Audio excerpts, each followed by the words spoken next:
अगर अल्लाह की रहमत है हमारे ऊपर, अगर तालीम हमारे साथ है,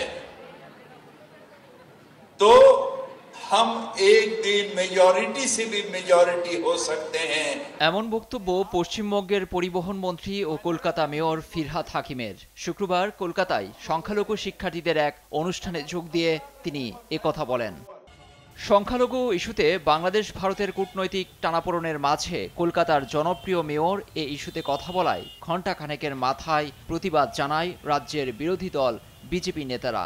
ফিরহাদ হাকিমকে ধিক্কার জানান লোকসভার সংসদ সদস্য বিষ্ণুপদ রায়। বলেন, মুখ্যমন্ত্রী মমতা ভারতকে ইসলামিক রাষ্ট্র বানানোর ষড়যন্ত্র চালাচ্ছে। বলেন, মুখ্যমন্ত্রী মমতার দল তৃণমূল ভারতকে ইসলামিক রাষ্ট্র বানানোর ষড়যন্ত্র চালাচ্ছে। স্বপ্ন জীবনে পুরো হবে না, ভারতবর্ষ হিন্দু রাষ্ট্র হবে হবে হবে। একই সুরে সামাজিক মাধ্যম এক্স হ্যান্ডেলে প্রতিবাদ জানান বিজেপির আইটি সেলের ভারপ্রাপ্ত কর্মকর্তা অমিত মাল্লভ্য। ফিরহাদ হাকিমের বক্তব্য অনুপ্রবেশকে উস্কে দেবে বলে দাবি করেন তিনি।